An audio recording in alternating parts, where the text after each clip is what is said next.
Hello, my name is Sean Osborne, and welcome to the Black Patriots of Lexington. Lexington, Massachusetts, the birthplace of liberty, the site of the first armed conflict of the American Revolution. Lexington, the home of black residents since it was known as Cambridge Farms. Some of these black residents owned property and paid taxes. Others were enslaved or indentured. Many of them played vital roles in the founding of the United States of America. Today, we'll talk about the life and times of Pompey Fiske. Joining us in this conversation is Dr. William Poole. Bill, welcome. Sean, thank you very much. So, Pompey Fiske, he was enslaved in Lexington to the Fiske, is that correct? That's correct. So there are many Fiskes. So which Fiskes were these? Yeah, well, these are the Fiskes that lived on what is now the very eastern corner of Minuteman National Historic Park. At that time, it was in Lexington. Right. And he was enslaved to Ebenezer Fiske, and who held another slave in addition, and her name was Phyllis. So there was a black woman slave and Pompey. The holding of slaves in Lexington was not as unusual as people would think. They were not numerous, but yet we tend to think of slavery not being in the North and so forth, and particularly in Lexington, the home of freedom and such. But this was not the case. There were blacks held in freedom here, and certainly during the Revolutionary War, and before and during the Revolutionary War. And Pompey was one of these. So we have dozens of enslaved black people from Cambridge Farms time until 1775, living in Lexington. This is new to me. In the last 20 years or so, when I came up north. You're from Massachusetts. Growing up, did you know about slavery in New England? No, I did not. We grew up isolated, and in addition, even though I had two black friends, but slavery, we didn't talk much about Civil War and slavery and so forth. And even when we talked about the Civil War, we didn't conceive and think of slavery. It was just something that was not in our minds. And when you studied the Revolutionary War in the classrooms, did you learn about people like Salem Poor and Peter Salem, or of course in Lexington and area? You weren't in Lexington, but about Prince Estabrook? Yeah, see, I grew up in the Merrimack Valley. Yeah. Okay. And so Lexington to us was Paul Revere, and that was very famous. We even had one of these big records with Paul Revere's ride on it and so forth, and pretty much that was the Revolutionary War. We didn't know much about it at all, even though some of our schools were named for individuals who fought there and such. I think at the time I was not much into history, except that the history of. Oh, I loved cowboys, all right? So we're talking about the West and so forth, but not very much about New England history.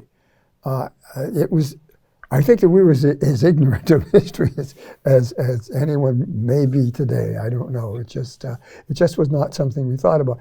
It was sports, school, and a little bit of book reading. And we were really reading mostly about World War II because I was alive then. And so if you were to learn anything about the Civil War, it was about the North didn't have slavery and the South did. Yeah, I think that, yeah, absolutely. That would be the case. And that the North went to war with the South, and it was about slavery. And then after that, slavery was abolished. And that was pretty much it. So the idea that states like New Jersey still had people legally enslaved during the Civil War were not discussed. It was not part of our, and of course, what we knew. And the fact and so then in the same way, the fact that Massachusetts was the first colony in the mainland, British colony in the mainland, to codify slavery wasn't discussed either. No, even though we were ahead of Virginia. Yeah. We got ahead of Virginia and Harvard. We got ahead of Virginia. Right? Right. Yeah, no, and it was just not part of our education. It was not part of our knowledge. Right. So, and that doesn't change the fact that Pompey is enslaved. So he's enslaved to Ebenezer. Yes. And then prior to the Revolutionary War, he's transferred. Yes. And how's that? What happens? Yeah, well, I've got a little something I would talk about. He was willed to Ebenezer's son Benjamin, as was Phyllis, the other enslaved person there, was left in the care of the wife. But Pompey, it said, I also give to Benjamin my Negro boy named Pompey, if he shall survive me. Meaning if Pompey died before Ebenezer. And if he shall not, I give Benjamin the sum of 30 pounds. This was the valuation of a human being, that Pompey was worth 30 pounds. So, what year is this again? This is they wrote the will in 1768. 68, so 7 years before. So, he died in 1775. So my understanding is that the valuation of an enslaved black male rises and peaks around the middle, late teenage years, and then goes up until the 30s, and then starts tailing back off. Is that about correct? It depends on the skill. Okay. And the abilities of the enslaved person. If he was just a field worker and such, but if he had a skill, then he could carry that skill on until quite late in life. So the peak may not drop off, may continue. Yeah, it would depend on the individual. Right? So then, I'm asking because would you guess then an age for Pompey at the time of the will in 68? Would he be outside of his 20s most likely as a laborer, or what do you think? Yes, I think we don't know exactly when Pompey was born. Sometimes between 1750 and 1759. So he was going to be, in 1768, he was going to be fairly young. Okay. If he was born in 50, he would have been, 18? Right. And if 50 or 59, he would have been quite younger. So he was still very young, and either a child, as we would call him, or a young adult. So then he's still over 16. Yes. So at that point, we have a black male over 16, eligible for the militia. Ebenezer had been a veteran prior to, right? Yes, he was a lieutenant in the militia. So do you think that there was a conversation either with either the enslaved or the enslaver about perhaps Pompey serving like someone down the street, like Prince Estabrook? Yeah, that's interesting because, of course, Ebenezer died in 1775. And David Fiske had a bad leg. I don't know if you would call him a cripple. He just had a bad leg, so he wasn't eligible or liable for military service. Okay. So you don't know how much they talked about that. But the fact that Pompey is in the service by May, remember this is April 19th when hostilities break out and so forth. So by May he is in the service.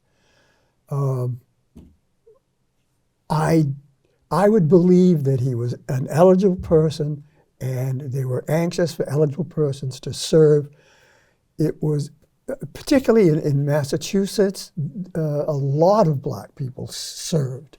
And in Rhode Island, another one. Washington was very suspicious about black people serving. And so when he comes up, he doesn't take to that very, very well. But here in New England, they wanted every physical person that they could get. So blacks were very, very usually serving. And so I believe I saw a report that between 5,000 and 10,000 black soldiers served during the Revolutionary War?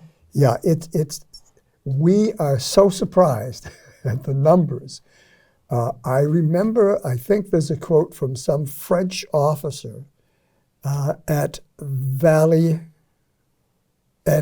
Yorktown. And he says that he thought that about 1/2 of the army was black. Wow. Now, I don't know if the percentage is exactly true, but there certainly was so many blacks there that it was that people would look at it and say, right. Yeah. So when I think about what happens on April 19th, what interests me about Pompey is that he really is an eyewitness. Yes. Of what's happening. Yes. So if we were to look at the map from the bicentennial, could you walk us through what happens? You have in the center of the map we have the green. Yep. So we have the standoff. Yep. And so if you could take us from there. Yeah. Well, what happens after that is the British march off toward Concord. Okay. That's their goal. They want to get the munitions there, and in particular those 4 cannon that were stolen out of Boston, much to Gage's distress. And so they would have marched right by the Fiske homestead. That is down. It's right. It says Lieutenant. This is Ebenezer Fiske down yes. on the left. Okay. Yeah. And it's really afterwards when they are aware probably that there's been something happened in Lexington. There were people killed there. And they also heard the firing coming closer and closer to their farm as the British retreated from Concord back through Lexington and on towards Boston. And as they heard the firing get closer and closer, they became very, very worried. So they abandoned the farm, and all of them would have left. They would have. And so again, all of them, there are 4 people in the house, or 5? There would have been Ebenezer. Okay. There would have been his son Benjamin, his wife Rebecca, okay. Benjamin's wife Rebecca, and then the 2 enslaved person, Phyllis and Pompey. And they would have fled together as a family unit. Okay. Off into the woods someplace around what is known as Fiske Hill right now. Right. It's still a site that is visited very much now because of the incident that took place there. What happened at the Fiske homestead that drew attention was an American militiaman and a British soldier met as they both were perhaps seeking water. One was coming out of the Fiske homestead after having ransacked it. And they faced off at one another and both fired. The British soldier and the militiaman received mortal wounds. The bullet from the British musket went through the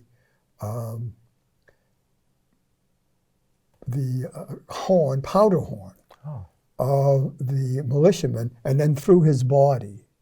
And that powder horn is still there with the bullet hole in it in the Concord Museum. Now, the soldiers, the wounded soldiers that were carried into the Fiske house, there were 3 wounded soldiers, the dead soldier, and then the wounded militiaman. So that when Rebecca and the family moved back, she wrote a reminiscence of what she found there. She was astonished to come into the house and see blood on the floor, the wounds still bleeding and so forth. And she tried to take care of what she could, but they sent for a cousin, I believe, Dr. Fiske. And he came out from all the way from Lexington Center. And again, Dr. Fiske would have been northwest of the Common, right? Of the Common, right. And he came out there and treated the British soldiers, for which he charged the state.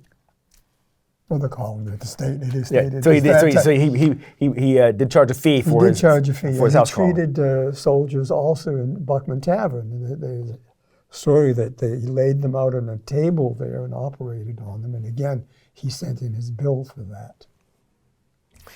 And so not only would Rebecca have been a witness, but so would have Pompey. Absolutely. And so Pompey's response to this carnage was to enlist. Whatever the reason was, okay. He was certainly motivated to enlist, and very, very quickly. So then, what's his service? Where does he go? What does he end up doing? Well, it's interesting because Pompey enlisted Captain Oliver Parker of Groton's company, which is later commanded by Lieutenant Sartell. That's part of William Prescott's 10th Regiment, which served in the redoubt at Bunker Hill. So Pompey was there in the redoubt at Bunker Hill. Yeah, so the interesting thing about Bunker Hill is that you have two black soldiers that do great things at Bunker Hill, and then you have this response from General Washington about the prohibition of black soldiers. So Peter Salem is credited with killing British Major John Pitcairn. Yes. Who was Pitcairn? Pitcairn, interestingly, was second in command of the troops that went through Lexington to Concord.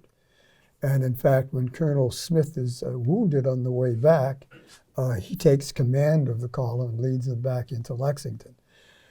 He's well known and well respected in New England. And when he was killed at Bunker Hill, it was felt as interesting enough, he's an enemy, but it was felt it was a tragedy that John Pitcairn was killed there. So both sides were almost mourning his death. More or less, it may have been more loyalist, but still, he was a respected figure. And then Salem Poor, of course, who was another a black soldier there, kills the highest-ranking officer there, Colonel Mackenzie. And so each of those two black soldiers are really well known for having killed the two of the ranking officers there at Bunker Hill. And Pompey was there at the same time. And so do you think that this was more of a political response by Washington as opposed to a military response? Just in terms of trying to keep the colonies together. Yeah, it could have been part personal. Okay. Now, he is used to slavery in the South, and he is not used to free slaves, free blacks, or enslaved individuals in the North. And enslaved individuals in the North were really very close to the families. Usually they may have lived in the house as Pompey did probably, and so forth. And so the relationship was quite different, and so that it was not unusual to see black people serving alongside whites in their regiments. But for Washington, that seemed unusual, I think. And whether it was a latent prejudice, I hate to use that word about General Washington, but he just didn't feel it was proper. Yeah, I'm wondering if it's the circumstances that that lead him to question the viability of this becoming something that happens across the colonies, in that you have Salem Poor was able to purchase his freedom. Yes. And then serve. Then served, right. And then Peter Salem was manumitted so he could serve. Yeah.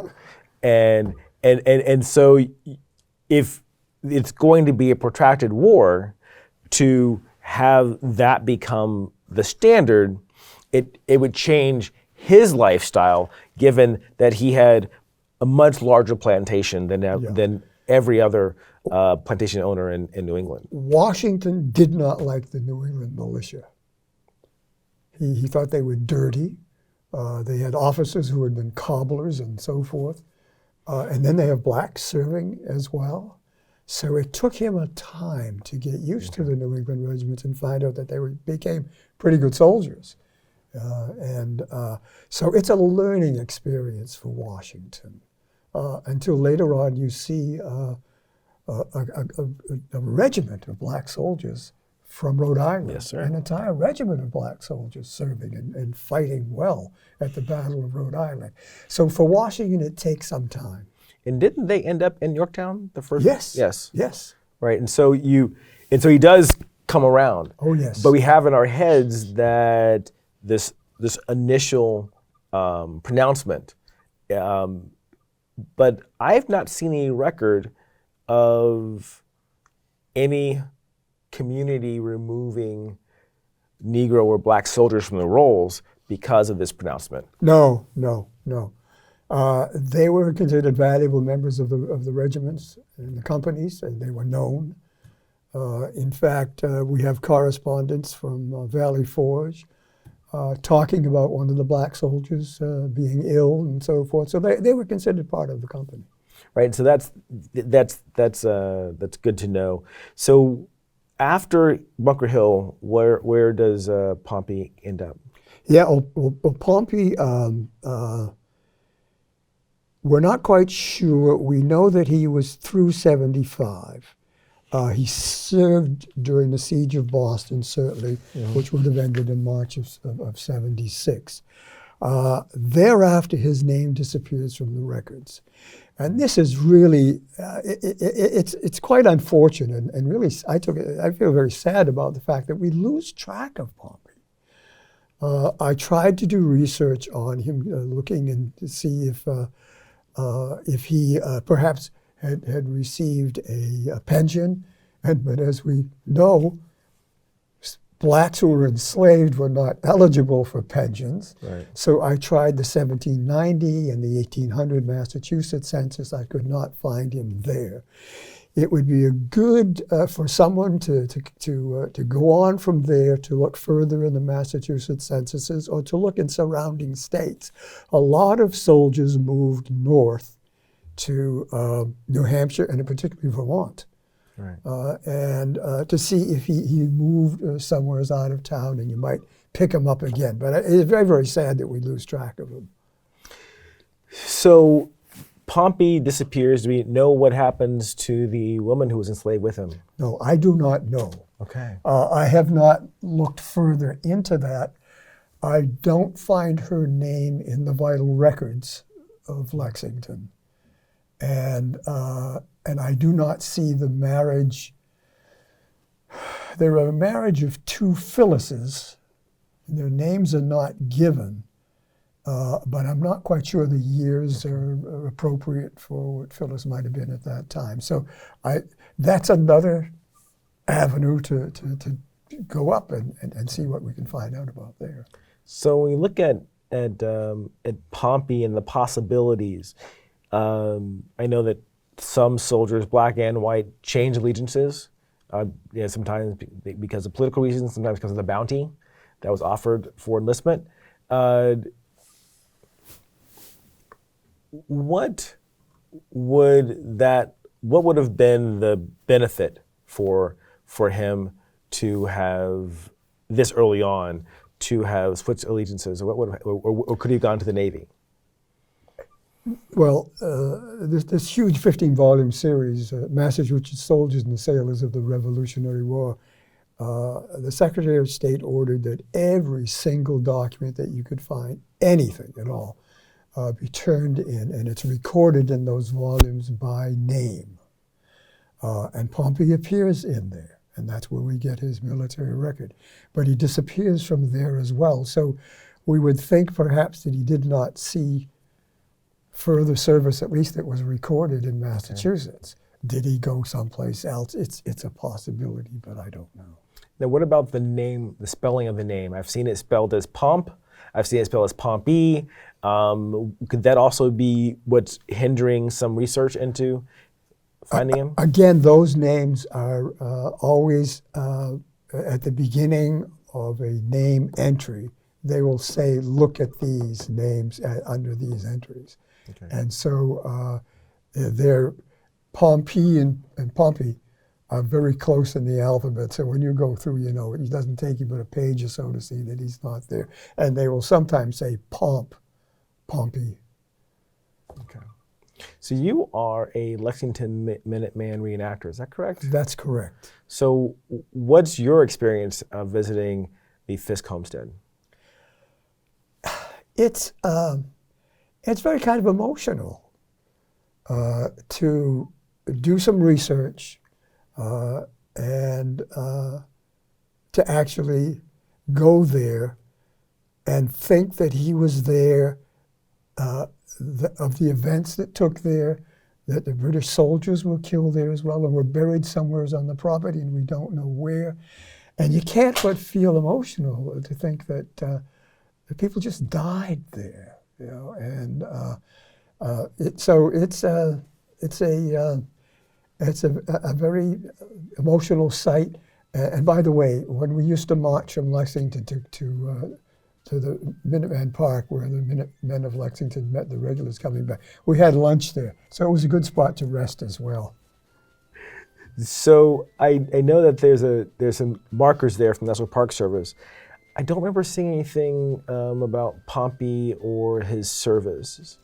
No, there's nothing like that. The park has taken this book right here called Patriots of Color, and all the names of the black soldiers from Massachusetts are listed individually on their website under the heading of the Fiske homestead. Because this friend of mine, George Quintal, wrote this book, and under the auspices of the National Park. So in there you can find all the names of these soldiers, and Pompey is listed there. Great. Thank you. So I hope that you are inspired to learn more about the Black Patriots of Lexington and the other Black Patriots of the Revolutionary War. These men and women were heroes and founders of our great nation, the United States of America. Till next time, I'm Sean Osborne, and thank you to the researchers and curators who have made this program possible, and also to ABCL, the Community Endowment of Lexington, LexMedia, and Tricons and Red Tails.